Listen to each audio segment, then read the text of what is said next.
Hello and welcome to CTV Sportsnet's coverage of the 1999 Epsom Pacific Rim Rugby Series Championships and today's match between Canada and Japan. We're in Tokyo, Japan, within the city outskirts, Prince Chichibu Memorial Stadium. Mark Dockey along with former national coach Gary Johnstone bringing you today's coverage. And Gary, here's Japan's coach Koji Hararo and Andrew McCormick taking the field, and we're looking at a different Japanese team than we've seen in the past. That's right, Mark. The Japanese have decided to go on a different route than Canada, and they've added 5 New Zealanders who have had the residency requirement completed to the Japanese side. This will be a much stronger Japanese team than we've seen in former Pac-12 tournaments. And Japan looking to obviously improve their record over the last 2 years in the Pacific Rim Championships, finishing last in 2 of the 3 years.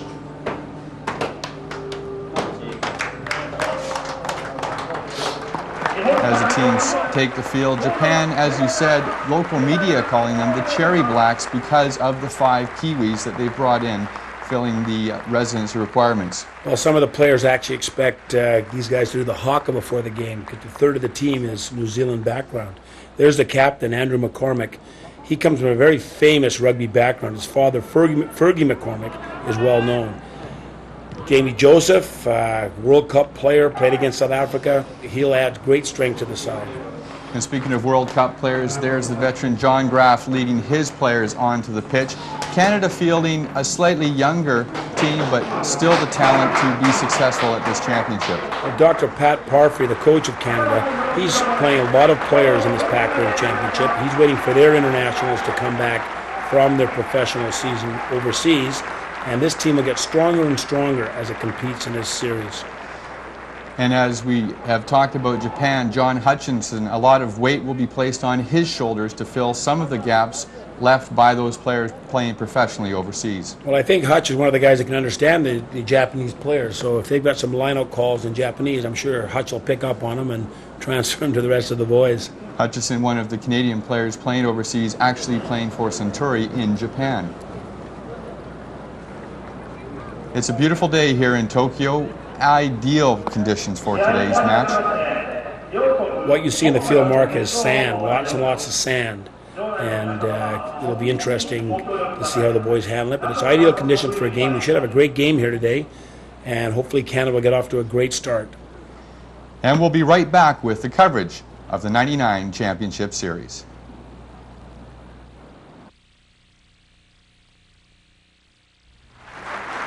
Welcome back. Mark Dockey along with Gary Johnstone, and we're at Prince Chichibu Memorial Rugby Pitch for today's match between Japan and Canada. Players warming up, getting ready for the kick-up. And Gary, we'll be looking for a big connection, the Kiwi connection on the Japanese team between Joseph and Bashop. 31 caps for the All Blacks, Gary and Bashop. They will make a difference. They're impact players, and they will strengthen this Japanese team considerably. And I think the Japanese have great respect for the All Blacks. They took a hiding one time, 145-17, and they know what the All Blacks can do, and they've got those players with them today. So look for a lot of confidence with the Japanese team. Japan and Canada facing each other 12 times before today's match. Wait for the TV. Ready, Black? And here's Keiji Hiroshi set for the kickoff. Hiroshi decides to go deep, fielded by Canada. Canada deciding to run out. Graff looking for the ball. Feeds Snow. Snow cutting through the middle, makes a break. A good tackle by the fullback. Canada in support. They go wide. Ross to Jeremy Cordell. Kicks it through and chases. And that's well done, fielded by Matsuda and kicked out for touch. And a quick start to today's match, Gary. What a great start for Canada. Rod Snow is the pillar of the Canadian scrum.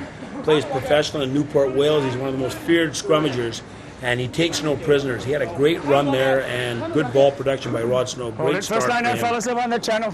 Step, Black. The referee for today's match, Masuna Talapusi from Samoa, Close it. giving the players instructions before the first line out. Hands up. I like when the referee's mic'd so we understand what he's saying and we can follow what's happening in the game. It's good innovation. A good take by Tate. Canada with the drive on. Collapse small. Japanese put in. Good defense by the Japanese so far. Mark, you'll see this, that if the ruck occurs, if the ball is on the ground, then Canada would get the put in. But because they held the Canadian player up and then it went down, the referee saying collapse small, Japanese put in. The always important first scrum of the match. And Gary, these two teams, the packs fairly evenly matched?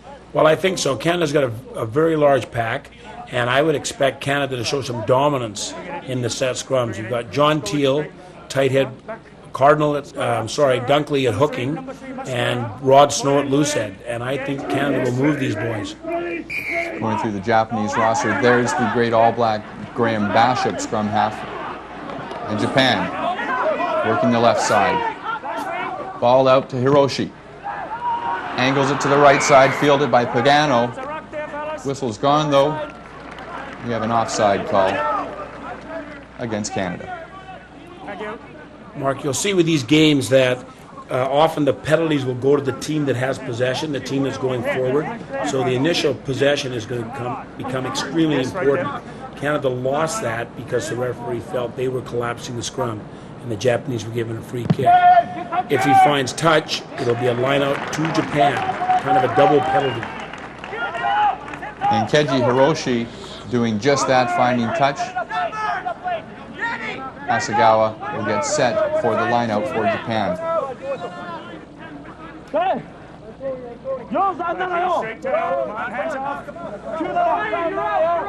First foray for Japan into the Canada half. Almost stolen by Canada, but here comes the ball out to Hiroshi. Bashop back inside to Joseph. Japan will work the blind side. McCormick making a move inside. Oh, and a good strong tackle by the defensive Canadian. Pagano coming up to make the tackle. Bashop looking for the ball. Hiroshi, Motoki. The blind side wing comes in. Japan driving forward. Hiroshi driving in.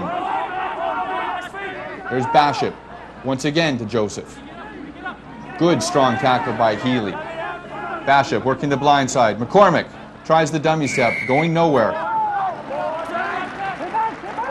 And Canada giving up a penalty should be Japan's first opportunity to put some points on the board. Well, Japan did a good job recycling the ball, and Canada also did a good job defensively. The Canada defense was tight, and they weren't able to breach it, and so they're going to be settling for a relatively easy kick. And the kicking duties will fall on Keiji Hiroshi, making his 17th appearance for Japan.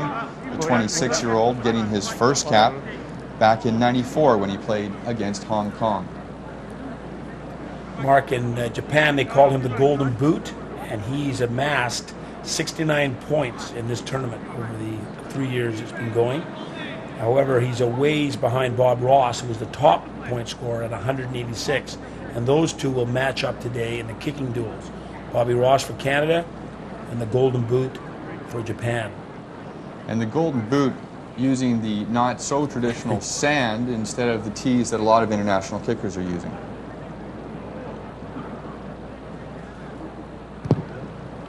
He's got the legs and he's got the points. Japan up 3-0 on Canada.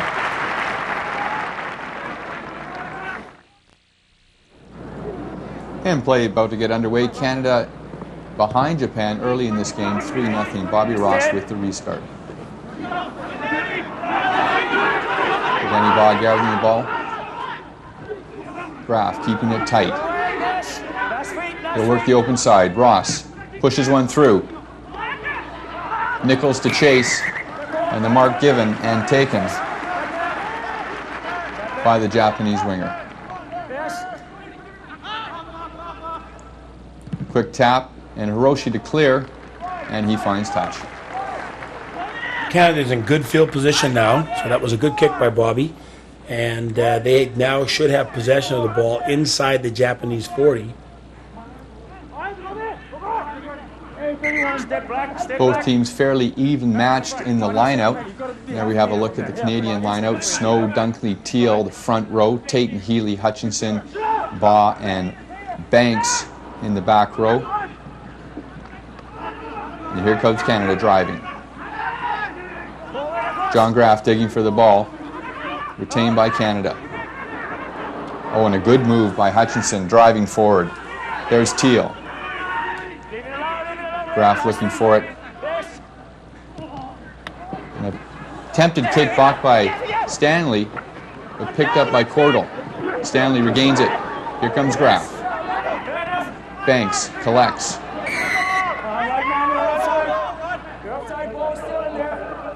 The referee has called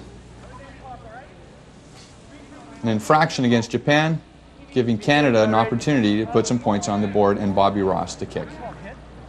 Well, again, the penalty comes to the team that goes forward. We'll see this today. It's happened once against Canada. Now Canada has the benefit of this. They have the ball. If they're attacking, penalties will come to them. Offside by Japan.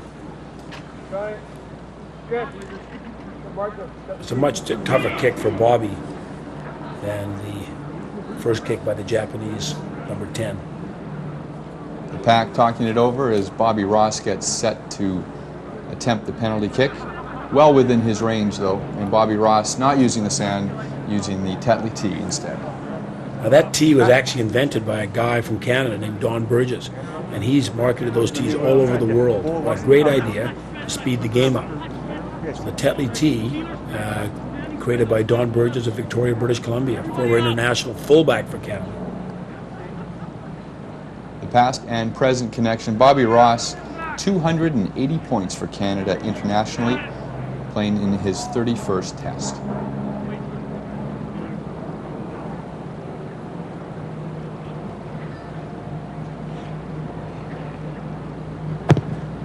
He stroked it well and just left of the post. Hiroshi touches it down and will have the dropout for Japan. Bobby Ross, a little unfortunate on that. He was struck very well.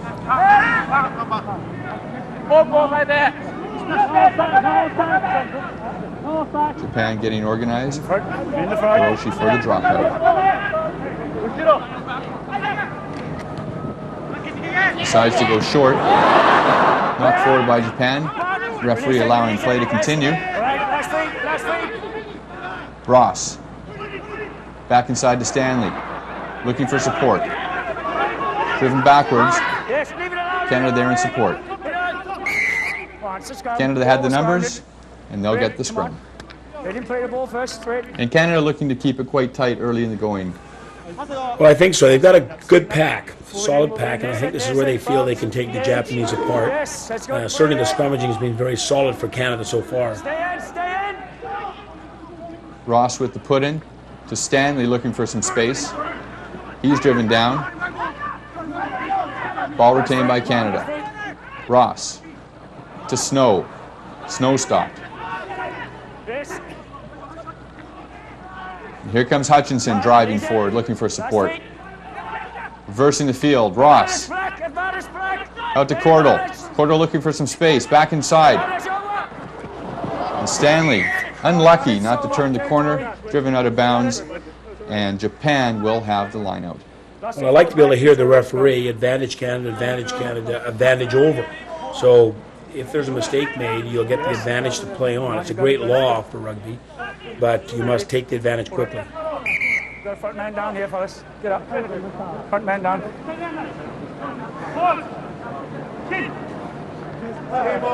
Referee allowing a stoppage, a short stoppage in play, as the loose head prop Nakamichi makes it back to the pack. Let's come down here. Ideal playing conditions today. Very slight wind, swirling as the ball gets higher in the air, but fairly low humidity. Temperatures in the 70s. Bash it to restart. Collapse scrum, and they'll have to reset it. The props always say it's not them. Most point to the Japanese prop, and the Japanese props pointing to Ross. There's Canada pushing Japan. That's great stuff. And there's Smith driving forward for Japan. Hiroshi to Motoki. Motoki to McCormick. Outside to the wing. Ohada chips it through. Here comes Cordell on the cross cover. Ohada pressuring. And Cordell driven outside. A lovely bit of play by the Japanese backs there, Gary. That was the first exciting bit of back play we've seen, and it was a great thing that Jeremy Cordell was covering from the blind side, because he was the only man that could feel that kick. The fullback was in the line. Pagano was in the line defending for Canada. So well done, Jeremy Cordell. Very quick hands by the Japanese backs and an excellent opportunity for attacking position as we see the replay. Here they are moving the ball out and chip over top, and we see Cordell coming across from the right wing. No time at all, but he gets the ball in touch. All kinds of pressure by Ohata, one of Japan's outstanding 7-a-side stars, playing here in the 15s.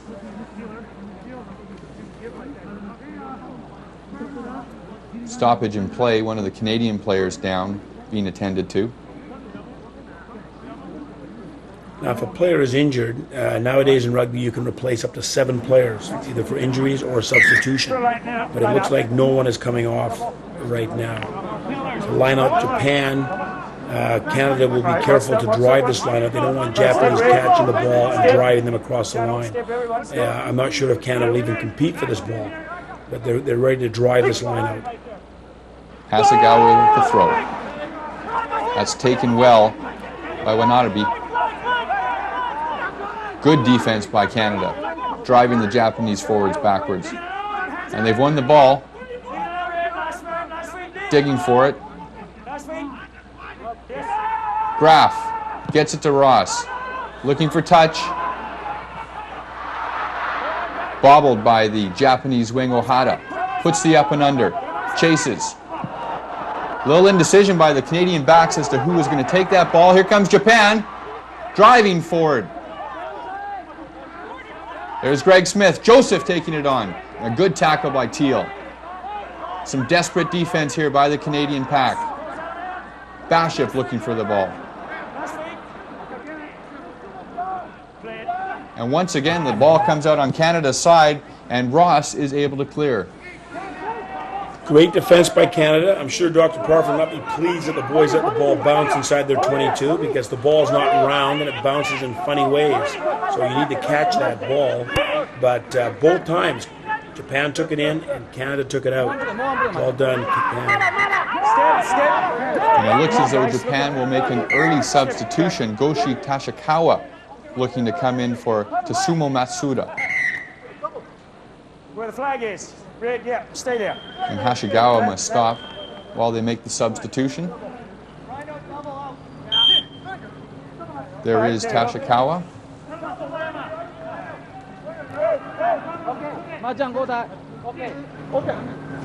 And now he's been given the okay, and he will replace fullback Tasuma Matsuda. An early exit for the fullback, and an opportunity for Tashikawa getting his first international test cap. Bashop to Kasei, driving forward.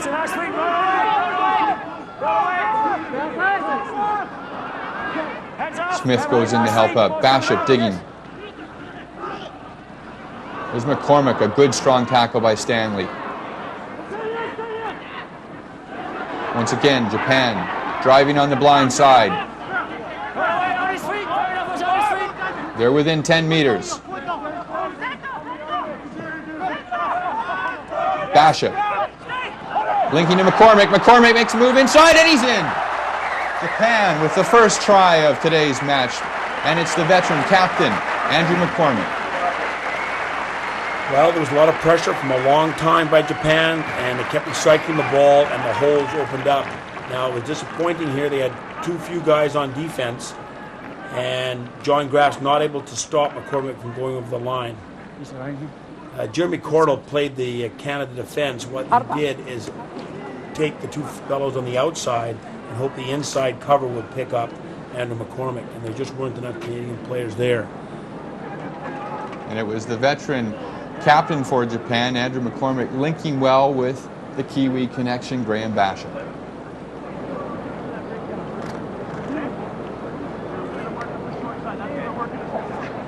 We got to call post, and we got to call up. And there is the former All Black, 31 caps for the New Zealand All Blacks. And encouraging his teammates as Hiroshi gets set for the convert.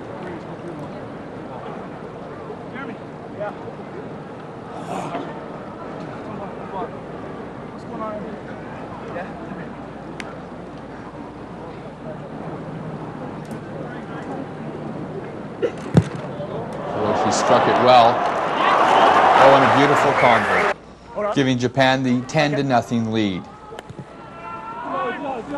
And there's the restart by Bobby Ross. No, you lost your foot. No, it came off from the red player. And it looked like it was knocked on by the Japanese. Set scrum, split field, great attacking opportunity for Canada. There's lots of space in the field now. Danny Baugh is putting in the ball, so it's probably a back row play coming up here.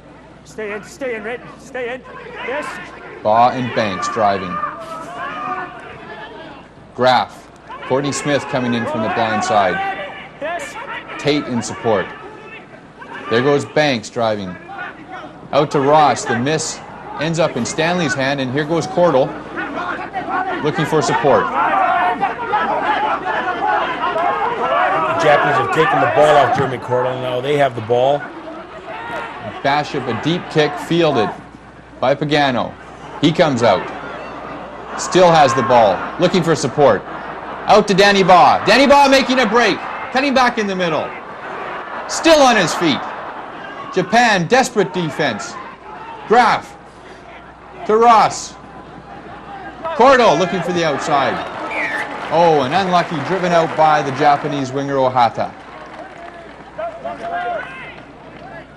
That was a great attacking run by Danny Baugh. We're looking at Jeremy Cordell right now, and he got things going. He lost the ball in contact, but a bad kick set Pagano loose. And Pagano is a very good running fullback.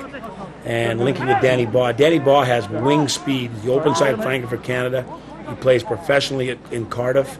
And that boy has no neck. He's a very powerful player. And he carved the Japanese up. A beautiful break by Danny Baugh. We have an injury. Kiwi's down. Now we're seeing Danny Baugh all over the field like a mad woman's footprints. The Canada players have to get with him. What a powerful specimen. Going ahead, waiting for the players to come. They're coming. Well, good ball production. And it was Greg Smith that provided the tackle. We'll be back with more Epson Pacific Rim Championship coverage from CTV Sportsnet. Don't close it. And welcome back. Canada behind Japan 10-0. Hasegawa with the line out. And it's stolen by Healy, knocked forward by Japan. Graf out to Ross, to Stanley. Fakes, brings it back inside, looking for support. Danny Baugh posts it. Here comes Hutchinson, driving forward. Bobby Ross looking left. Left foot, pokes it through. Ohata with the easy mark. And just not quite a deep enough kick, Gary. Well, I think, yeah, Bob lost that a little bit, and now the Japanese have a chance to clear the touch. But if it's a poor kick, Canada will have good position in the lineout. We'll see how he hits the ball. Just over halfway through the first half, Ohata strikes it well, and he does find touch well inside the Canadian halfway line. Well, that was a great kick, and they have good field position. But Canada now has the ball, and Canada will begin to attack again, hopefully. Canada trailing 10-0. Pat Dunkley. 23. Yeah. White. John. 15, 23 white. Close it. So there we have Pat calling the lineout signals. The ball slightly overthrown, and Japan comes up with the ball. And Japan driving forward. Basha to Hiroshi.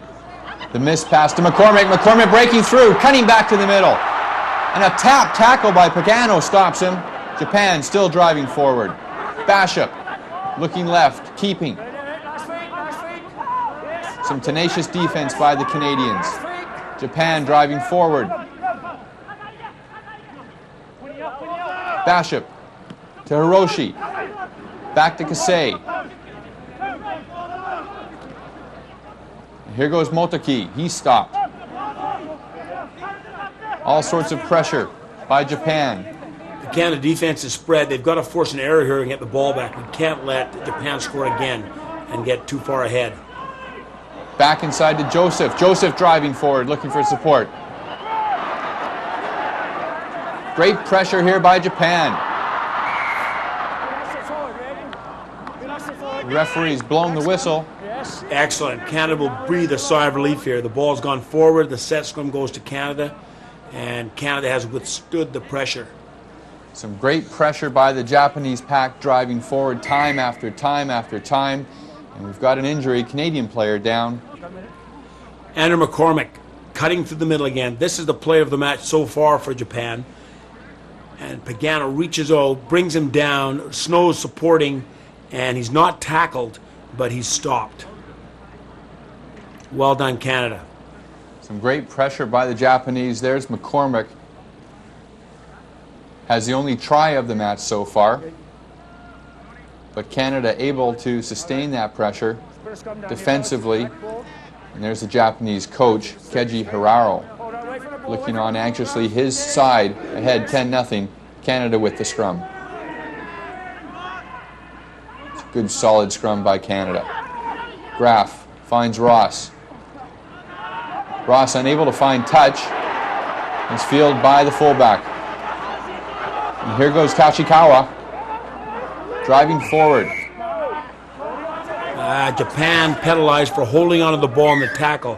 When you're tackled, you must release the ball and attempt to get away from it. The Japanese player went down, held onto the ball. The ball was not available for the Canadian players, and Japan was penalized. So Canada fortunate to get away with the missed touch kick. Now Bobby Ross finds touch this time, moving Canada well outside their halfway line. Tachikawa enjoying his first cap for Japan, an early replacement for Matsuda. And the Japanese backs looking very dangerous when they do have their ball in the hands. Canada has a short lineup now, so they're varying the attack. Danny Baugh is in the backfield. Tate is up well to Ross. Ross to Stanley, and there's Danny Baugh in the backfield. Driving forward. Canada in support. Back inside to Hutchinson. He sets the platform. Canada driving forward. Driving forward. Graf goes in. Penalties called infraction. Japanese player coming from the side. A quick tap by Graf. Canada moving forward.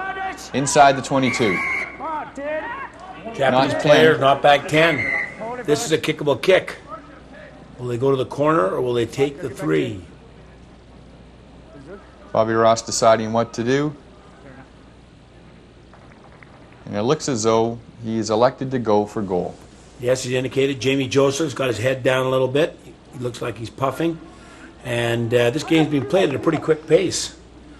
And I'm impressed with the mobility of the Canadian forwards. They're a large pack, and sometimes when you have a pack that big, they can't get around the park. But there's not a problem at all with the Canadian forwards today.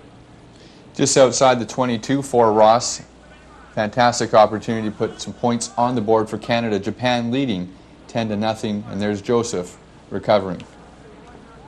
Ooh. Sweating, breathing hard. He'll probably enjoy the rest.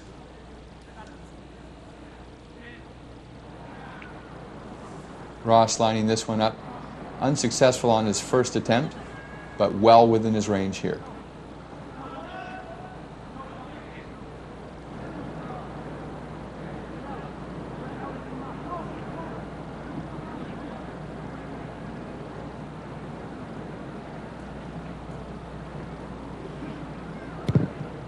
And it's got the distance. Splits the uprights. Canada on the board. Japan 10, Canada 3. Bobby Ross adding to his 277 points, 280 points now for the Canadian international.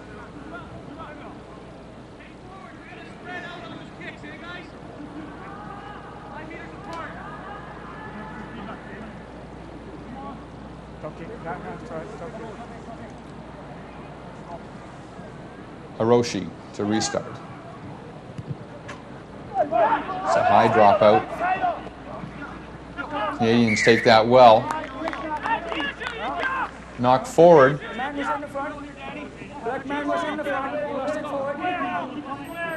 Knocked forward by Canada. Scrum down for Japan. Now Canada's got to play some defense. Now Japan has a chance to attack. Bashop, the field general. Joseph to Bashop. Back inside to Motoki. Motoki. Good defense by the Canadians. And they've stolen the ball. Outside to Ross. To Stanley. And here's a break. Oh, and just knocked forward by Winston Stanley. Unfortunate, Canada breaking out there well. Well, Carl Nichols in the center. He's a graduate of the CCSD program in Victoria, Canada's under-21 team.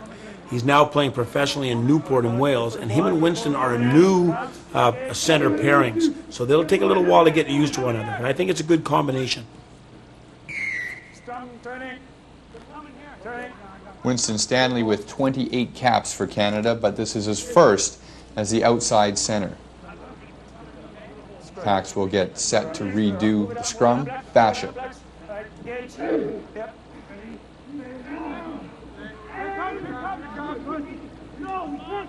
Here goes Joseph. Knocked forward by Japan. It's Canada scrum. A good break for Canada.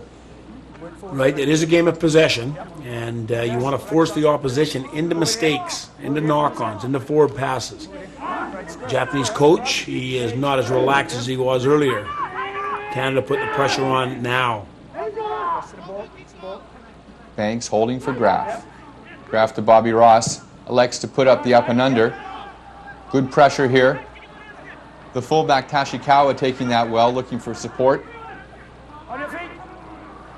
Canada's stolen the ball, driving forward. Graf to Ross. Ross looking back inside to Pagano. Pagano sets it up. Canada there in numbers. Graf to Ross. Ross fakes inside. Out to Baugh. Danny Baugh, the long pass. Finds Snow. Snow looking inside. Out to Courtney Smith. Courtney Smith driving for the corner. Does he have the legs? Dives in for the try. Canada's first try of the match. Courtney Smith outlegging Andrew McCormick for the try. I think it was a case of young legs against old legs, and Courtney's thrilled about this. Here's Danny Baugh. I don't know where he learned to pass like that, whether it was at the CCSD, there's Snow, or in Wales. And a little over the top of the loose head prop, and Courtney just outlegs them all. Fantastic try for Canada. We're back in the match. 10-8 the score at the present time. Courtney Smith, 14 caps for Canada, 28 years old. Playing professionally for the Marilomas in British Columbia, Vancouver. Bobby Ross with the difficult conversion from the sideline, but well within his range. Bobby makes these kicks all the time, and that's what he's there for. This is the kind of pressure he loves. It sure looks tough from here. Difficult angle, just a few feet in from the touchline. He's a right-footed kicker, so if it swings, it'll swing towards the left. This to tie the match.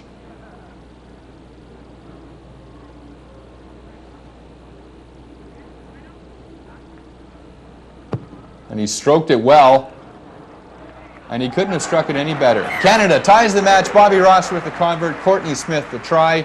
We're all tied up 10-10.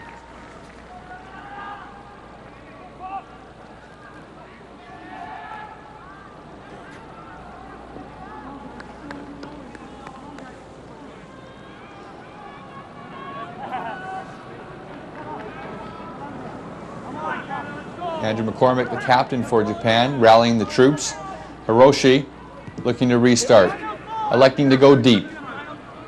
Fielded by Canada. They decide to bring it out. Driving forward. There's a break by Nichols. Nichols running. He's got lots of space. Danny Baugh on the outside. Elects to hold. McCormick coming back to make a tackle. Nichols still on his feet. There goes Snow. To Tate. Out to Cordell. Oh, and unfortunate. Just can't find the handle on it. Knocked on by Canada, but a fantastic run by Nichols. Mark, did you catch the Danny Baugh getting dropped? Maybe we'll see it on the replay. Here's the break by Kyle Nichols. He goes through. He finds himself lacking support, so he slows down and waits for the support. Danny Baugh's coming on the right side, and, it's just out of camera range. Kyle Nichols driving ahead. There's Danny Baugh getting up and looking what hit him. Rod Snow. There goes Cordell. Oh, classic case. Cordell is very, very fast, but quite often these wingers take off before they have the ball. I think that was the case right there. And I think if Danny Baugh was looking for what hit him, he could look no further than number 8, Jamie Joseph. Well, Danny Baugh's down on all fours here, and I don't think he'll stay down. It takes a lot to put that man down. An extremely tough competitor. Edmonton, Alberta, playing again professionally in Wales for Cardiff. Very famous club. Jamie Joseph, the man with the right hook. No call by the touch judge. I'm surprised. Bashop with the pudding. Canada is destroying the Japanese pack right now. To Hiroshi. He's looking for touch. A good clearance by Hiroshi, taking a little bit of pressure off the Japanese.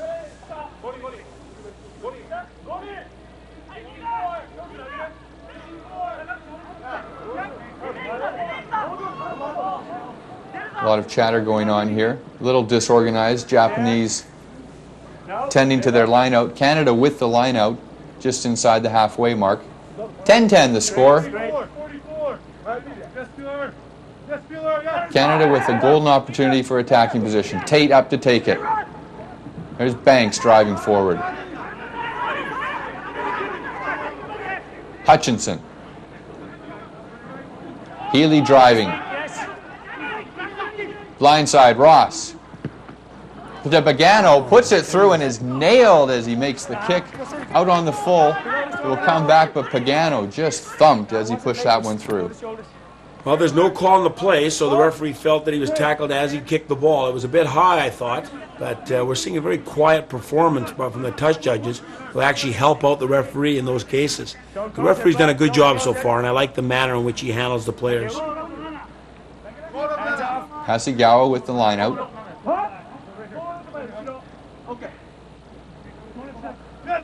Canada looking to contest and stolen by Tate, but Japan coming through the line out.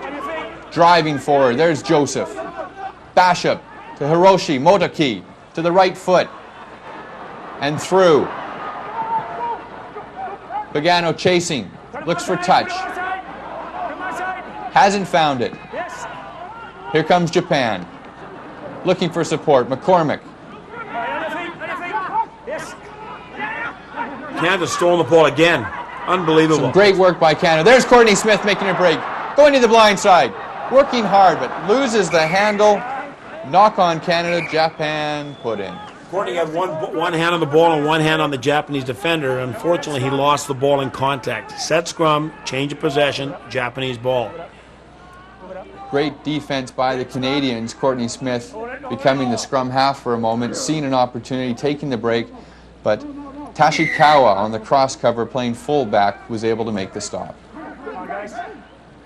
These Japanese forwards are having a hard time with the Canada pack. They've been in trouble. Let's see what Canada can do on this set.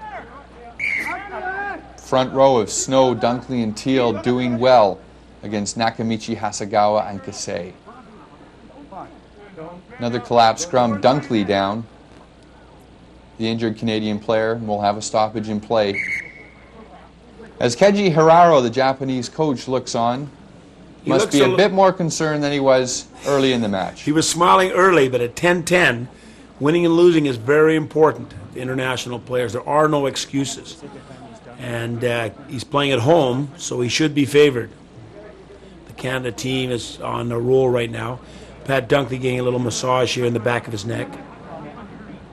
These front row players are extremely strong, and they're used to playing this position, and the things that can go wrong, like collapse scrums, they're taught to be able to go down properly to protect themselves. So no worries, Dunkley's back up. And Dunkley playing for Canada in his 8th international cap.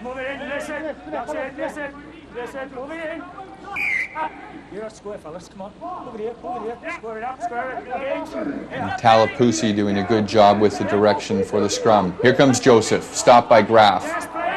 Canada, good production. They've stolen the ball. Referee calling the infraction. The quick tap by Japan.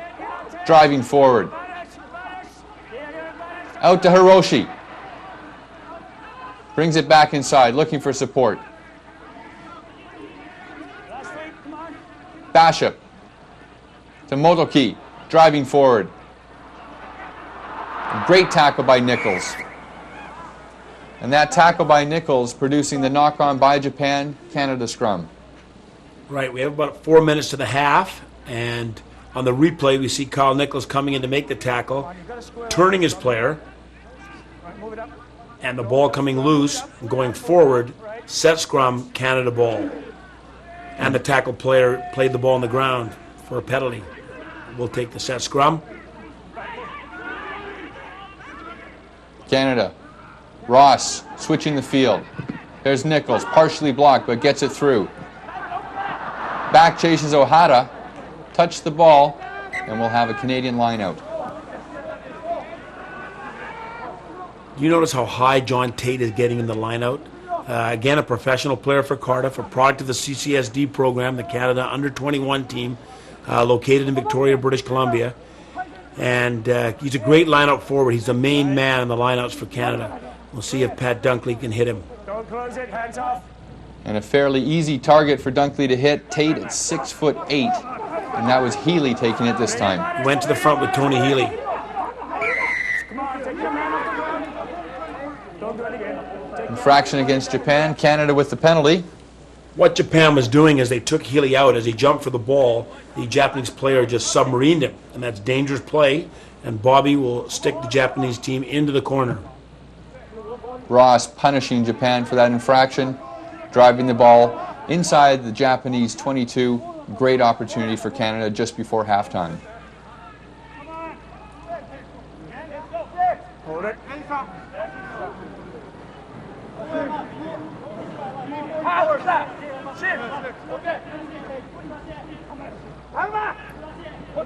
This time they're going to Tate. Look at him fly. To Tate. They dumped him as well. Taken cleanly. Graf. Looking for his options, driving forward. He's hit by Nakamichi. Snow driving forward. And here goes Canada. Graf to Ross. Back inside to Courtney Smith. He's tackled by the Japanese backs. A bit of work done there by the Canadian forward. Snow coming in. And it's Hiroshi to clear. Hasn't found touch. Back goes Pagano. Pagano electing to put the up and under up and chasing. Little indecision there by the Japanese, but they retain possession. There goes Tanuma, making a great run. Smith, Joseph. Good tackle by Graf. He's being held up. Goes O'Hara digging for the ball. Here's Gordon. Gordon looking for it, findings Hiroshi, puts it through. Danny Baugh takes out Motoki. Play continues, but the referee has seen the infraction. Penalty against Canada. That was too bad. And the referee is telling Danny Baugh to leave him alone, and he's warning him, but he's not giving him a yellow card. It was a poor kick by Japan, and really wasn't going to cost Canada anything. In fact, it gave a counter-attack possibility to the Canadian backs. And Danny has had a great game so far, but giving up a penalty at this late in the half is not a wise move with a little hip check. It's probably his hockey background that has done this. The Golden Boot is bringing some sand onto the field. Maybe that's why all the sand's on the field. Maybe they've had a lot of games here, and it's 2 cups full for Hiroshi, and a chance to put Japan in the lead. We're into injury time in the first half. I'm sure Danny Baugh would like that hip check back. This could cost Canada the lead, and as an international player, you never want to give up the penalty that's going to cost your team the game. And Danny's had a great game so far. I think we probably agree that he's been the outstanding Canadian player on the field, but he has to eliminate that aspect of his play. So Hiroshi with the penalty. He struck it well. Clangs it off the upright, goes through though, so the 3 points count. And Japan will take a 13-10 halftime lead in with them to the locker room. And some great play so far in the first half. Both teams, Gary, seem fairly evenly matched so far in this match. Yes, Mark, I think so. I was impressed with the Canadian forwards. I think they're dominating the Japanese. And there have been some impressive performances by Danny Baugh, the John Tate connection, Pat Dunkley winning some good line-out ball. I think Canada done very, very well in the first half. And I think the second half, Canada should even improve on their play. So far, the Kiwi connection for Japan featuring quite well between Bishop and Joseph, making good contact. But Canada equal to the task, some great defense so far by both teams. Well, the Kiwis have made a difference. I mean, this Japanese team is better than I saw last year, and the Kiwis have made that difference. And I understand what the Japanese are doing. I'm very, very happy that Canadian players are playing with Canadian players, and will win or die on the Canadian boys that'll give it up for the Maple Leaf, and that's the way to go. And so with the halftime score of 13-10, we'll be back with the 1999 Epson Pacific Rim Championships right here on CTV Sportsnet. Halftime continues at Prince Chichibu Memorial Stadium between Canada and Japan. The halftime score, Japan leading Canada 10-3. And some good action, some good highlights in the first half, Gary. Yes, a good first half for Canada. I'm sure Dr. Parfrey will be pleased. This is the first kick by Japan to take the 3-0 lead.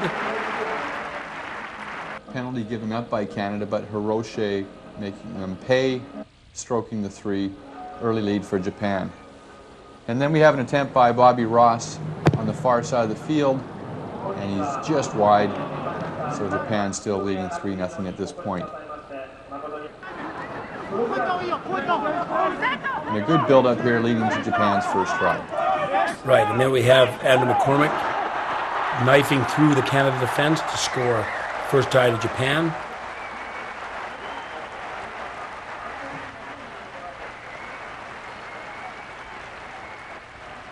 Japanese captain playing in his 14th test match.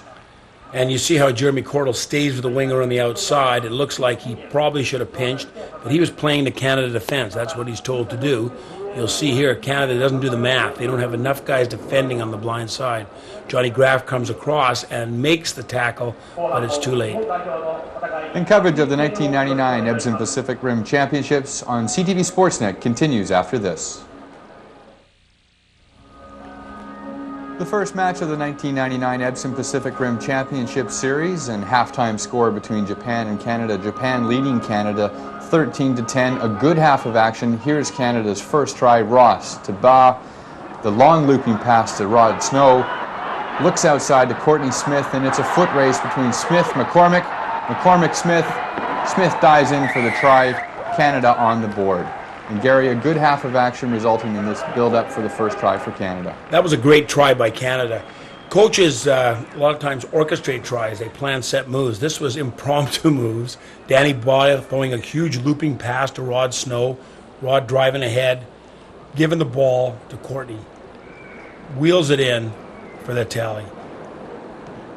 This was something that these players created by themselves.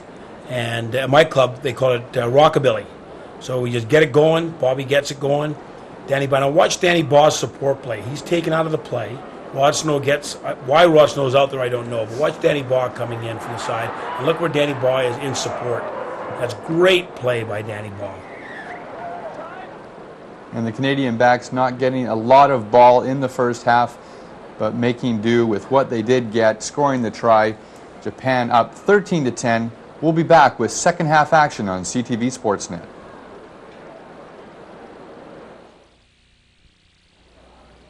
Welcome back to CTV Sportsnet's coverage of the 1999 Epson Pacific Rim Championship Series. Japan and Canada, Japan leading Canada at halftime by 3. Mark Dockery along with Gary Johnston.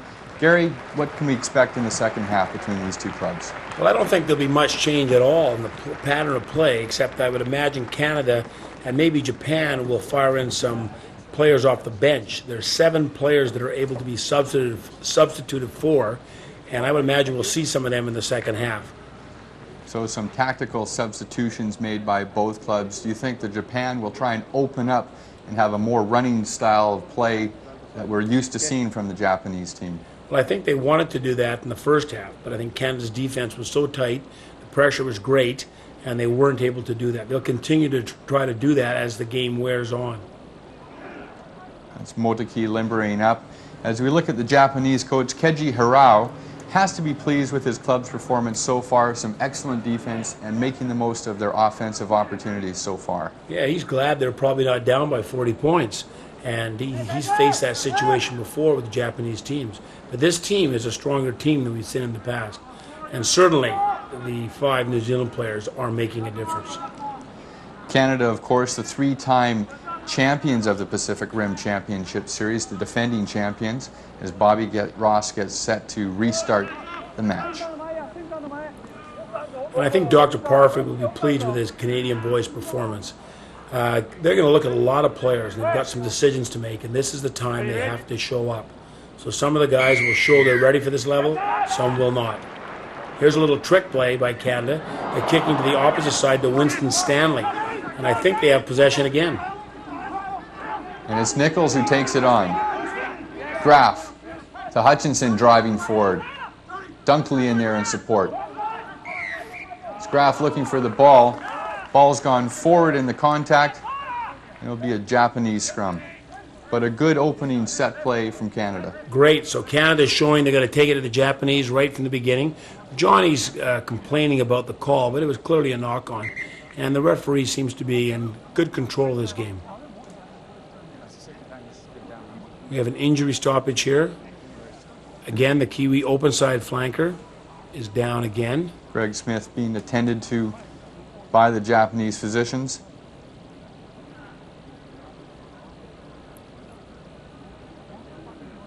I don't think he's been real visible out there today. I don't think he's one of the key Kiwis. Certainly he's been outplayed by Danny Baugh. Seen Danny Baugh a lot more in the first half.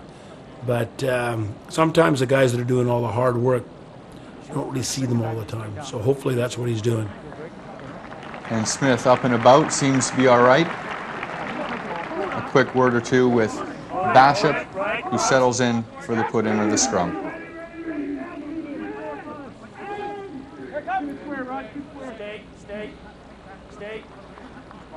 Channeling by Joseph to Bishop. Bishop with a lovely little kick. Ohata chasing, taken strongly by Canada, but Japan over top. The ball. McCormick with the left foot, punching it deep into the Canadian territory. Back to Chase. And it will roll out, giving Japan an excellent field advantage early in the second half. Canada put in the line out. This is a key line-out ball inside the 22. The throw has to be spot on. Canada needs this possession to clear the line.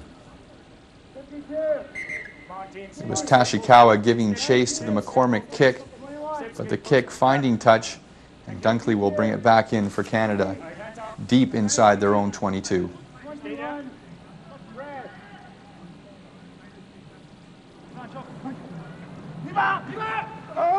Dunkley trying to go to the front of the line out, but Japan stolen the ball. Basha to Hiroshi, to Motoki. Motoki driving, back to his pack. In goes Gordon. Bishop calling for the ball. Hiroshi attempts to drop kick. Sails past and through the touch. Canada with the dropout. Pressure relieved. Now will Bobby bang it long? They need to get out of their half quickly. Japan looking to make a substitution. And that's number 17, Taruno Masahu, in for Awabushi.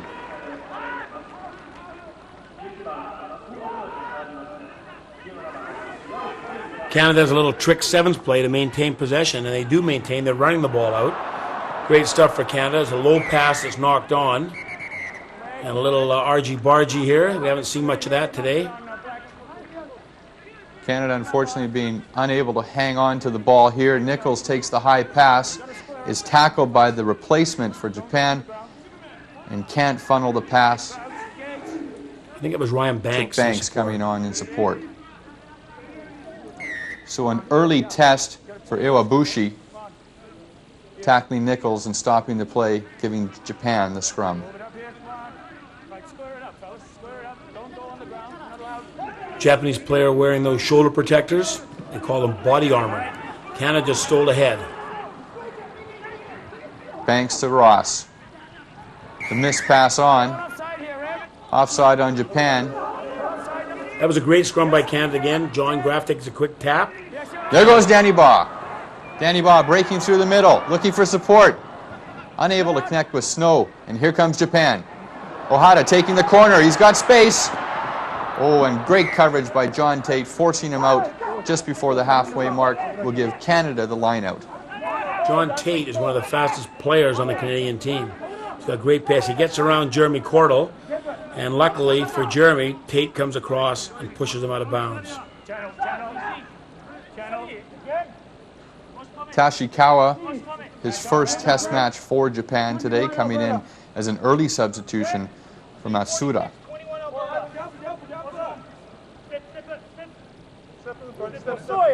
Lineout calls by Pat Dunkley. A little confusion by the Canadian team. It's taking a while. Healy says, hurry it up. Goes to Big John Tate. Beautiful hands. Ross, the miss to Stanley, unable to hang on. The referee seeing the knock-on, scrum down, Japanese ball, and fairly uncharacteristic of Stanley, unable to be a handle onto that ball. And I think he felt Motoki coming up with the pressure and took his eyes off just that split second. And he was coming up, wasn't he? Japan with the restart. Motoki kicking deep in the Canadian zone, finding touch.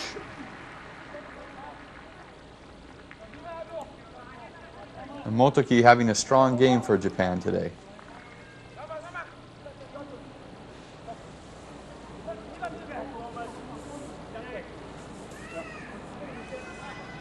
Take a step each, fellas. Too close, too narrow. Come on, step black. Thank you. Black. Yeah, thank you. Speed, 36, 21 red.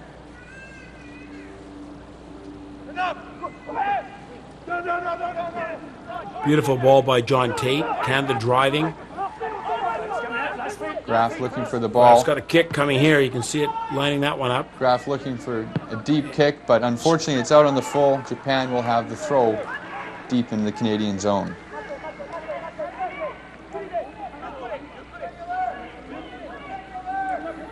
Because the ball went straight out of bounds, we have to bring the lineup back to where John kicked it from. He just miskicked that by a bit. Quick throw by Japan. Hiroshi. In goes Smith. Japan looking for the numbers. Joseph driving.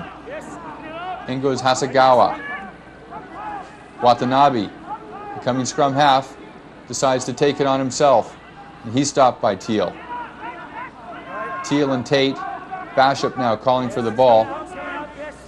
To Hiroshi. Puts a little chip through. Pressure by Japan. And I think they're out of bounds. We'll have to wait for the replay.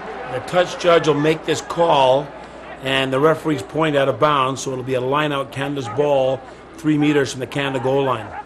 Some great pressure by Japan. The chip through, Ohata chasing. And Japan, unfortunate that they didn't score there. You got a Japanese bounce. It bounced back towards Japan, and if he'd caught it, he might have been in. Foot on the line, touch judge puts his flag up immediately. Canada wins the ball, drives to the 22 to get better field position for Bobby to bang the ball upfield. And a great drive by the Canadian pack. Graff. Bobby having to move to his left foot, looking for touch. It's a deep kick. Not finding touch though. Here comes Tashikawa. Tashikawa with the up and under. He's chasing. Referee says play on. Canada retaining the ball. Graff to Ross. Ross pushes through the right foot. Cordell with the behind the back, no look pass. Here goes Stanley. Stanley cuts back inside, looking for support. Oh, and intercepted by Japan, and here comes McCormick. Canada unfortunate not to get better results from that pressure there, and Japan look as though they've won the scrum, Gary.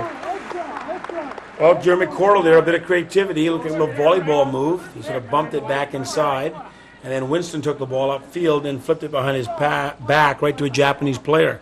So a change of possession, Japan put in. Some great open play by the Canadian backs. They've stolen the head again. Here comes Banks looking inside. Tate driving. There goes Teal. Canadians keeping it tight in the forwards. Now Graf looking to open it up. Ross to Stanley looking for support. Pagano came into the line. Canada still with the ball. Great pressure from the Canadians. The forwards need to be there. They seem to be dragging a little bit right now. Smith going in to help Graf. Decides to keep. He's driven back by Hasegawa. Here goes Snow. Snow taking them on.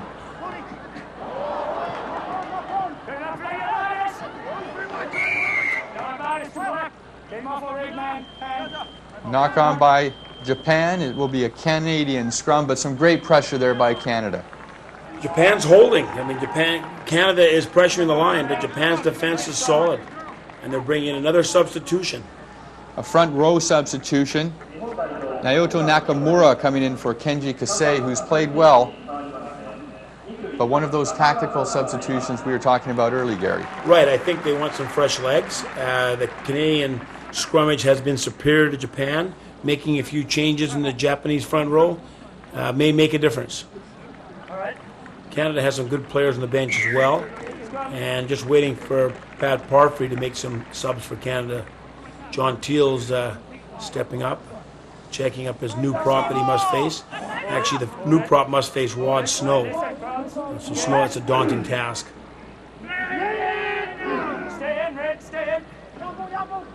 Good scrummage by Canada. Comes Courtney Smith in from the blind side. Drives on.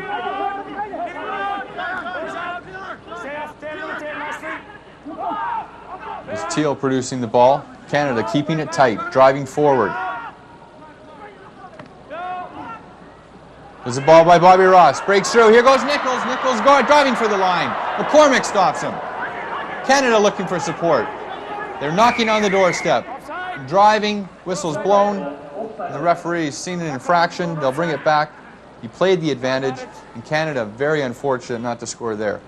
Kyle Nicholl made a great break. Winston standing on his outside. One wonders one more pass. I'm sure Winston would have been in, but it was a bit crowded. And when in doubt, keep it and produce it. We'll see it here. John Graf flipping the ball out. Kyle does a little shake and bake. Comes through. Bobby comes through to Kyle. Now where's Winston? He's on the outside. He's just out of camera range. Winston now coming in to secure the ball for Canada. This would be a chip shot for Bob Ross. He can take this one to the bank. Chance for Canada to tie the score here early in the second half. Japan up 13-10. Ross looking to draw them even.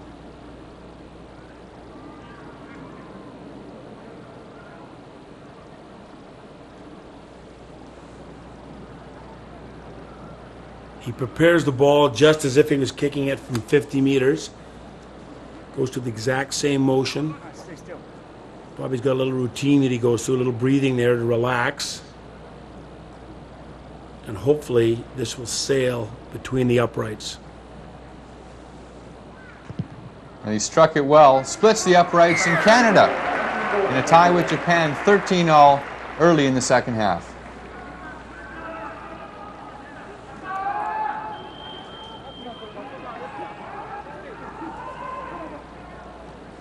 Bobby Ross plays his rugby in Canada for the James Bay Athletic Association in Victoria. And we have a substitution for Canada, number 20, Chris Whitaker, coming in to replace Anthony Healy.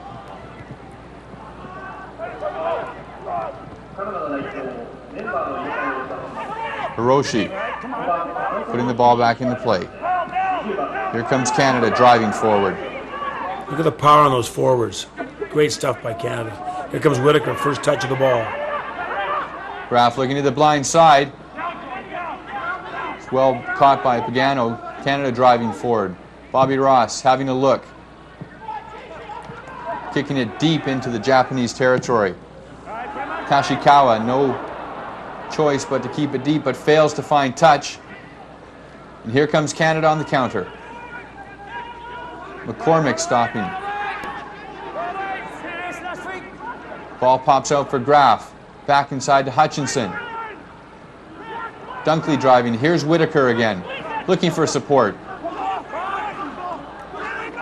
Canada looking for the numbers. Bobby Ross.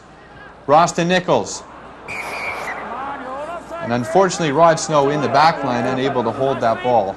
You don't want those props out there. Japanese offside, so it's an advantage call. Rod may be tiring a little bit. He's done a lot of work, and he's a big man. And he just didn't handle that pass very well. And once again, a chance for Canada to convert the penalty for 3 points. Bobby Ross, a chance to put Canada into the lead for the first time in the match. Just inside the 40. This is well within Bobby's range.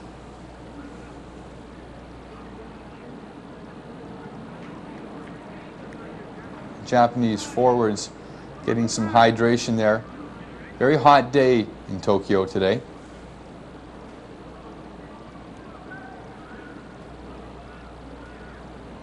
Bobby Ross got his first cap against Ireland back in 1989. He's been with the Canadian squad 10 years, looking to add to today's total and put Canada into the lead.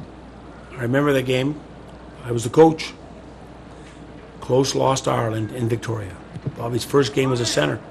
Ross has struck it well. No doubt about that one. Splits the uprights, and Canada with the lead, 16-13 early into the second half.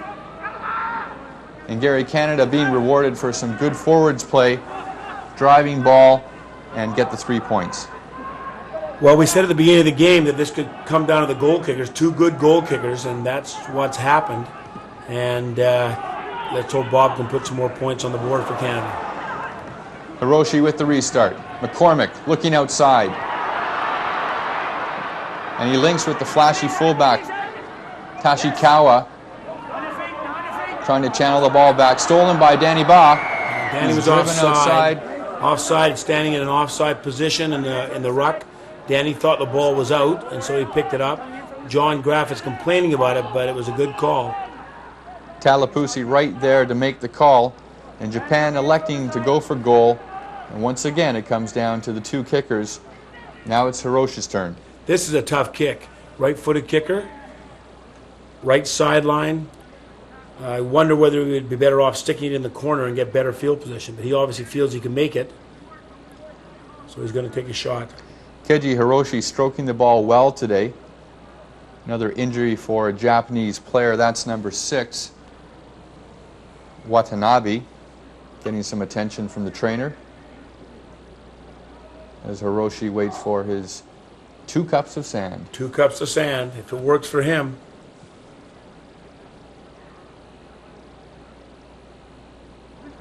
This is why they invented the tee. They throw it on, they place it, they put the ball on the tee, and away they go. It just took too long. Some of these goal kickers were preparing their mound of sand, and it was a minute and a half before they got the shot off. Got to be just right. Hiroshi going through his pre-kick routine.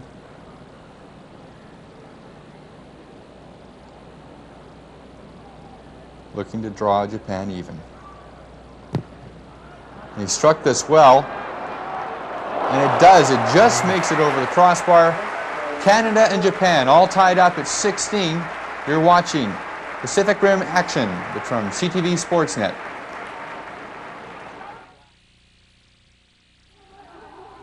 Welcome back, Mark Doherty along with Gary Johnston.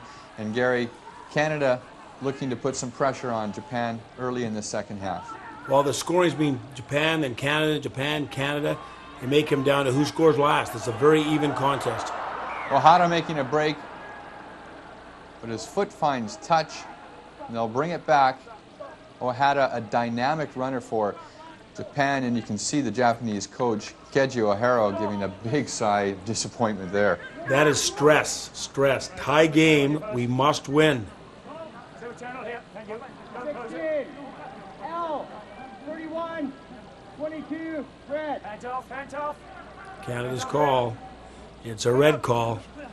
Big Tate. They go to Tate. Clean ball for Tate. Snow driving forward. Whitaker in to help. He drives on.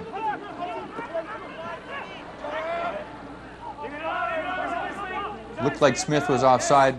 Referee allowing play to continue, and Danny Baugh drives back, looking for support. Tremendous commitment by the Japanese tacklers. Graf to Ross. Ross looking for Nichols. Knocked back into Baugh's hand.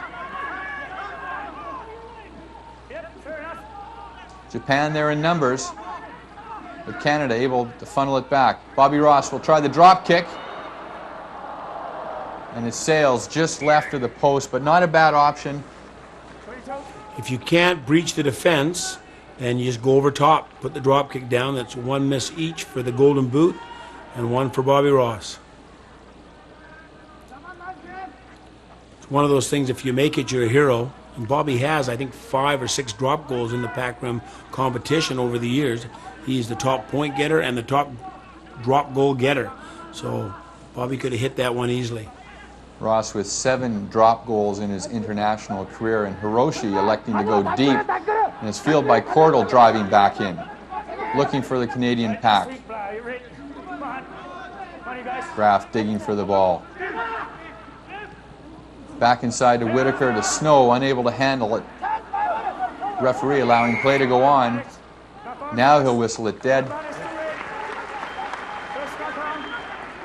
It'll be a Japanese scrum. Rob Robson, replacement for Ryan Banks. He's both number 8s. Robson coming on, getting his 4th cap for Canada. This is a case of just fresh legs. Bring him in and let him run. Stolen by the Canadians. Regrouping. Pass a little too hard for Dunkley to take, and Japan countering. Playing advantage. They have the advantage here. McCormick looking for support. Watanabe driving forward. Now, this is a little inconsistent here because he had played real short advantages all through the game, and that one was a little long. So one of the things you look for in the referees, and I think he's done a good job today, is consistency.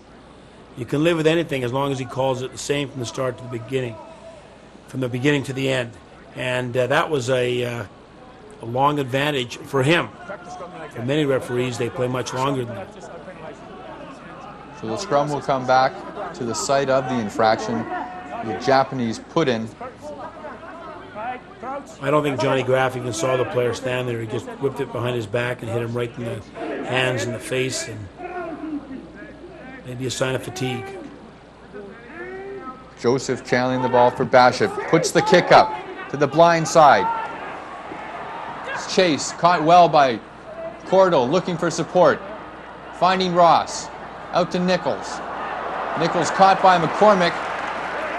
Japanese coming in, but Canada able to retain the ball. Robson, Stanley, thumps it down the park, looking to find the touchline. Tashikawa fakes the kick. Tashikawa, Jinx. Tapped by Robson, but gets his feet. Here comes Ohata.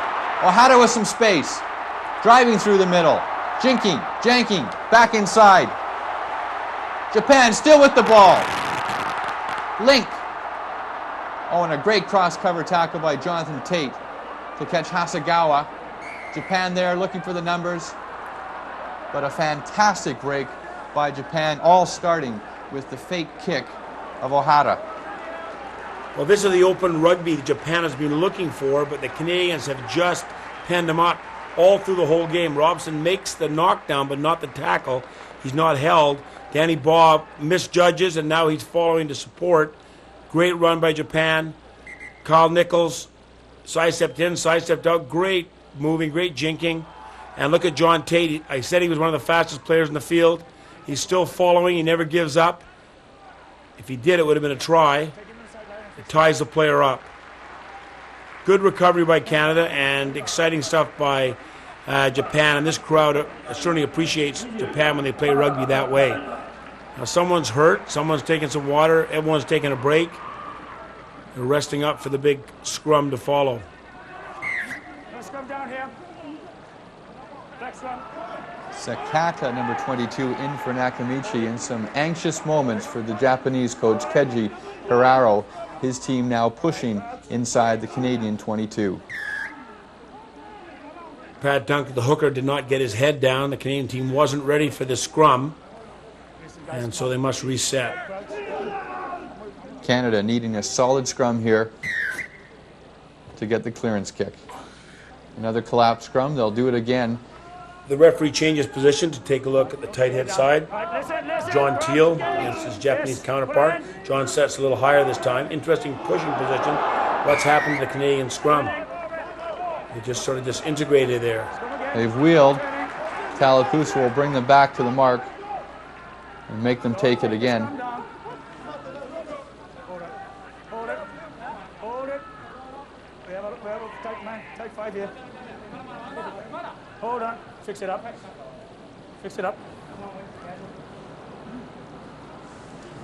Talapuso allowing Tanuma to get his boot back on, and the front row is engaged, put in by Graf. Now, the scrummaging platform for Canada has been rock solid all through this game, even a marked advantage, and now they're having some troubles inside the 22 meters. Interesting pushing position by the Japanese flanker. Messy ball. Graf gathering it.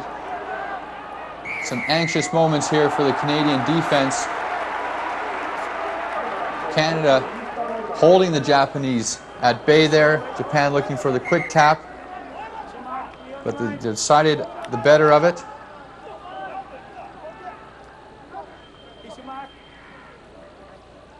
The referee giving the mark, and here's the replay. You see, watch what happens to the Canadian scrum now. There's certain times that your scrumming has to be absolutely key, and that's inside the 222s. I don't understand why the Canadian scrum has had a problem scrummaging with the Japanese side. It hasn't had a problem all day. Richard Bice has come in and replaced John Teal at the tight head side. So we have a fresh player. Richard Bice, a very good scrummager. He's from the Burnaby Rugby Club, rowing club before that, and now with Burnaby. And he's a big package. So with him and Rod Snow, hopefully things will be a little more solid. Okay. Japanese players being attended to, but perhaps a tactical maneuver Right, as well to set up for this important scrum. I remember coaching against Japan. I couldn't believe the number of times they would take injuries every time they got close to the goal line. And they just rest and gather for the big push and get organized.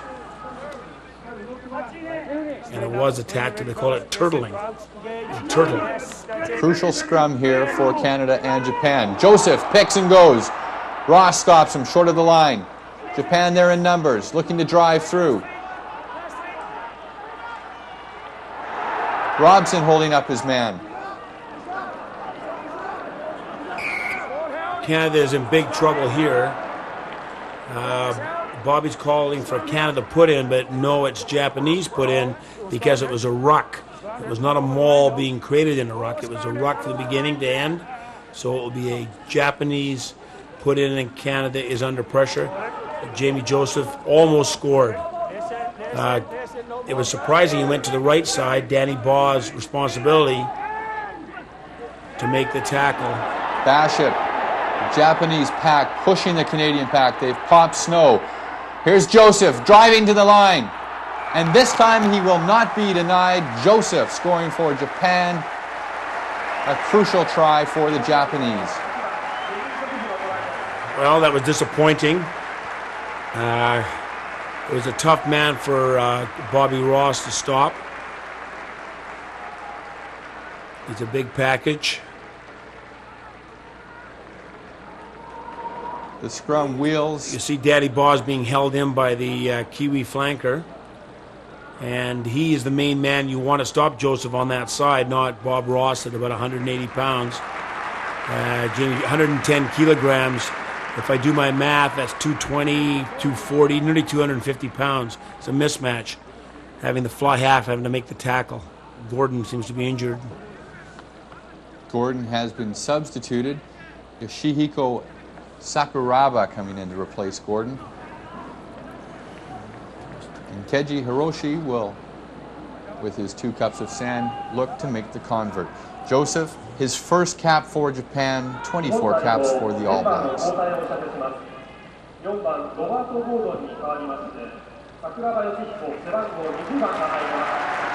We've had 2 tries, and they've been both by Kiwis.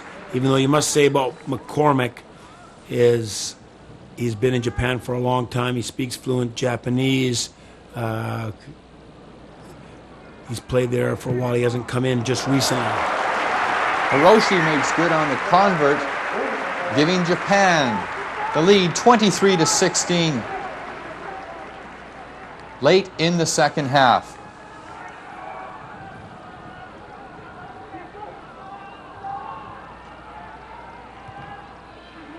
Critical time for the Canadians. Ross with the restart. Knocked on by Japan. Referee allowing the advantage. Knocked forward, scrum down Canada.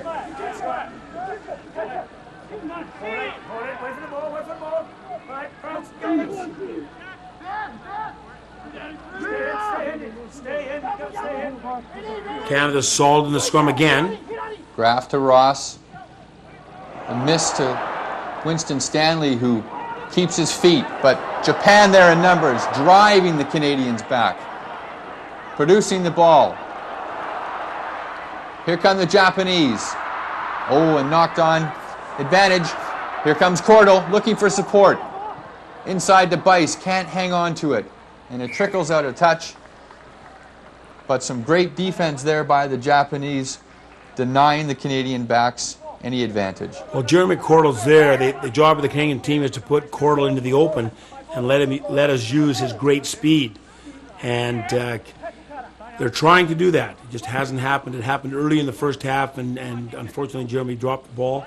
But this time he was almost loose.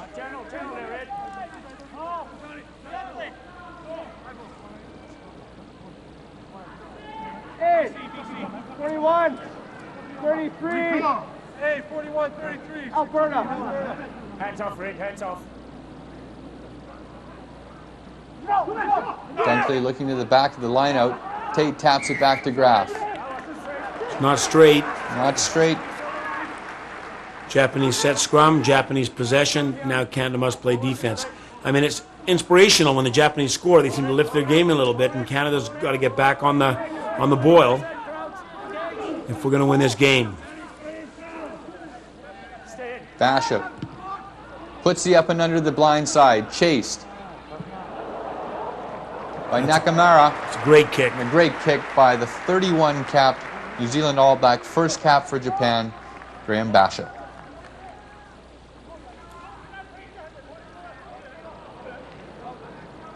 Bishop doing a good job today, acting as the field general, directing the pack, working well with Joseph and the other Japanese forwards. He's in a key position at scrum half. You can dictate a lot of things from that position. Dunkley to Whitaker. Clean take. Canada driving. Robson. He left, but he left by himself, and that's what causes the problem here. You've got to leave in twos and threes to get the ball back. And the put-in is to Japan. Again, if it's a ruck and the ball's on the ground immediately, then Canada would get the put-in. If it's a maul, ball off the ground, and it doesn't come back, it goes to the other team who did not take the ball in this case, Japan.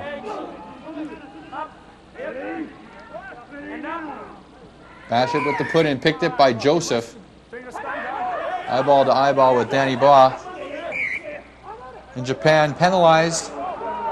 And some chatter back to the referee, penalizing a further 10. Graf with a quick tap. Here comes Canada. Snow driving forward. Bobby Ross looking for the hole. Hutchinson.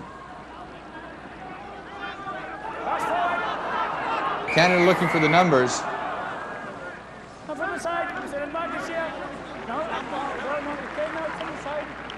Canada with the advantage, but unfortunately penalized this time. Japan looking to slow things down now. Bashop letting the referee Talapuso know that there's an injured player. No, he should go. Number 3. Fair enough. Watanabe appears to be all right.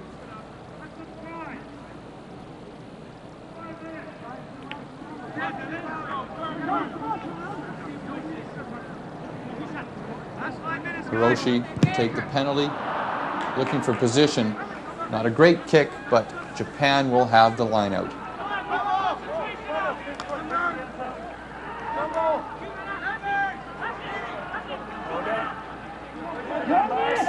And Gary, Canada not too early to push the panic button, but looking to make something happen here. Well, I would say if Japan scores next, it's over. If Canada score next, obviously they're right back in it. So we need the ball to do that. Here they come. Quick tap penalties. Robson driving forward. Graf to Ross. Danny Baugh in the backfield, driving forward. Again, the Japanese backs offside. Again, Johnny Graf, quick tap and go. Here goes Graf, looking for support. McCormick coming through to tackle. Ross opening it out. Hutchinson driving forward. Gets it to Nichols. Nichols making a break, going for the line. He's in. He's held by Ohata. The referee hasn't called a try. And the referee signaled he's been held up by Ohata, and obviously some frustration by Nichols, thinking that he'd scored the try. Well, it's not over yet. Here's the break. Here's Big Hutch, straight armed.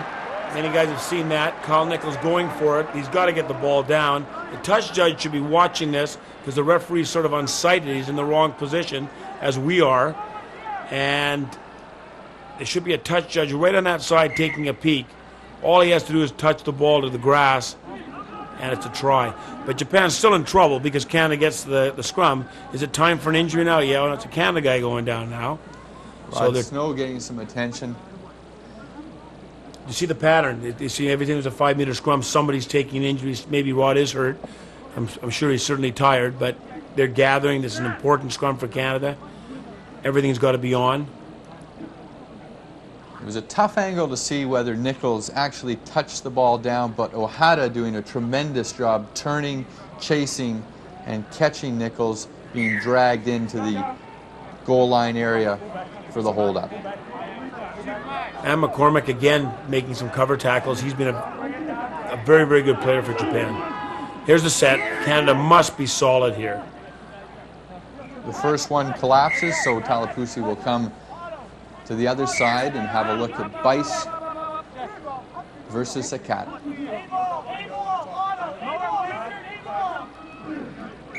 Dunkley's not down. Everyone's got to be down. You can't have the tank commander sticking his head up. So everyone down with Bice. See, Canada's not stable right now.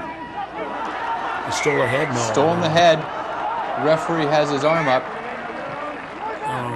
What's happened is the ball's been poked out of Graf's hands, and the Japanese lock forward received a shot in the head, I think. But they had no touch judge, no call. Graf looking to the sidelines for the touch judge. This is getting a little tense. See, I don't see the touch judge helping. He's got to be watching what's going on. Critical scrum for Canada. Picked up by Robson. Hutchison driving. Canada has the numbers. Graf taking it on.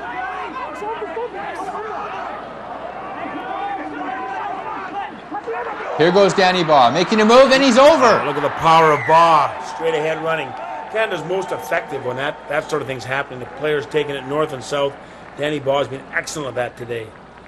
Danny Baugh powering forward, giving Canada the try. They trail Japan 23-21. It's a little scrappy here, but the ball is produced. Boss setting up on the blind side. Hutch on the side. Quick one to Danny. Just jumps inside and just powers through. And that was Jamie Joseph. You know, he overplayed him. He was responsible for taking Danny Baugh. He made a mistake on that one. Danny Baugh with a fantastic effort today, being rewarded for the hard work that he has done, scoring the try for Canada. And the pressure is on Bobby, like it always is. But he likes this. He enjoys this pressure. And hopefully he'll be up for the task. It's from the right side of the field for a right-footed kicker. So far it's been tit for tat between Hiroshi and Ross. Now it's Ross's turn to bring Canada even with Japan.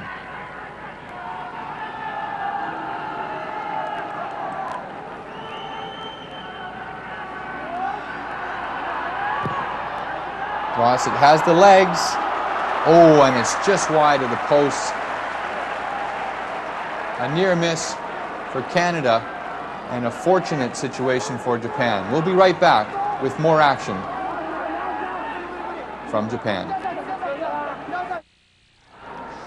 Well, we're into injury time. Hiroshi looking to restart after Bobby Ross was unable to convert the Danny Baugh try. Hiroshi kicking deep. Danny Baugh fielding it, driving forward. Canada's not going to kick this ball because they don't want to give up possession, I don't think. They're just going to keep the ball alive, and they're going to go until they score or get a kickable penalty. Canada driving forward. Graf looking for support.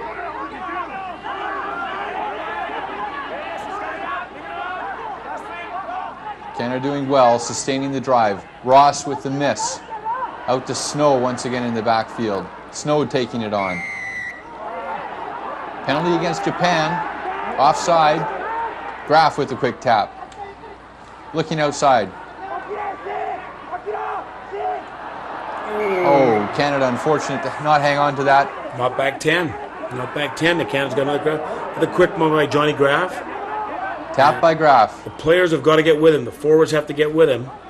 Whitaker into Bice. Graf looking for the ball.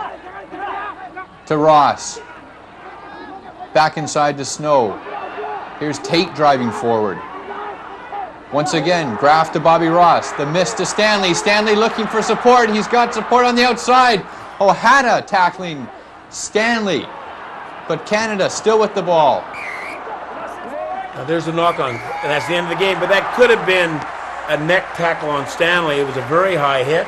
Could have been dangerous. But at that point in the game, the referee does not want to determine the outcome. And there was a knock on, and that finished it. Looked like a high tackle. But Japan come away with the 2-point victory. They beat Canada 23-21. Tremendous action in the last few minutes. Canada scoring the try, but unable to convert on the last play of the game. We'll be back right after this. Once again, the final score, Japan 23, Canada 21. The 13,000 on hand here in Tokyo treated to a great game of rugby. Unfortunately, a disappointing loss for Canada, but they shouldn't be too disheartened by today's performance. No, I think it was a good performance by Canada. And I think Dr. Parfrey and Dave Docherty and David Clark, the coaches of Canada, will be pleased that some of the players have showed they're truly of international caliber. Other ones still have a ways to go, but I hope they'll give another shot in the Pac Rim. And this way we're going to produce the best possible team for the World Cup. Back with more highlights of today's game. You're watching CTV Sportsnet. Welcome back. The Japanese players enjoying a well-deserved rest after their victory today, 23-21 over Canada. But it was Canada that started off with the surge early in the game, but Japan with the first points of the match. Hiroshi making good on a penalty just inside the 22.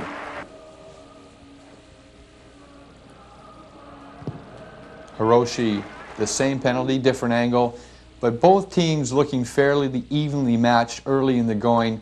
And here's Japan driving and the first try of the match. The Japanese captain, New Zealander, now living in Japan, Andrew McCormick, scores the try just inside of Jeremy Cordell, who stays as he's coached to do with the outside. It's McCormick's 14th international appearance for Japan. Bashop doing the work. McCormick faking the outside move. John Graff tries to get across, can't quite get there in time. McCormick dives over for the try. It was a nice play by McCormick. He ran hard and straight, but there was just not enough defenders on the blind side to pick up the extra Japan players.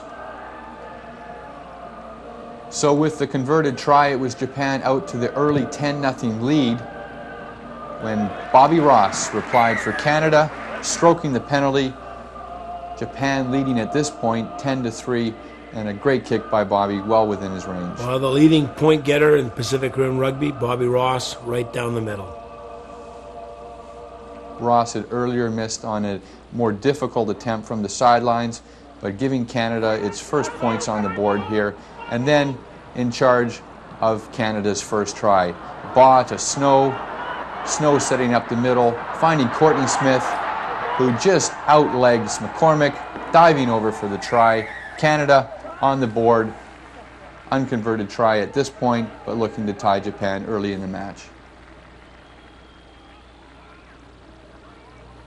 Loose play by Canada, a little improvisation, and Big Rod Snow taking it up and using all his skills that he learned when he played rugby in Newfoundland over the end to Courtney, who dives in, and he's excited about this try for Canada. Canada's back in the game. Once again, it was Ross, the in and out move, freezing the Japanese players. Snow here able to elude Motokai, and then able to get the pass away before Tachikawa tackled him. Courtney Smith protecting the ball, diving over, outlegging McCormick to the corner. Canada ties the match. It was then Kenji Hiroshi, the golden boot, getting a little help off the post and giving Japan the 13-10 lead, which they took with them into the halftime break. Bobby replies for Canada. Easy chip shot right down the middle. Into the second half of action, Canada playing very well, applying all kinds of pressure on the Japanese forwards. Beautifully stroked ball by Bobby Ross levels the score with Japan 13-all early in the second half of action. Then it was Kenji Hiroshi looking to return the favor and just getting enough to get it over the uprights, giving Japan the lead. Great play by here, the 7 specialist for Japan.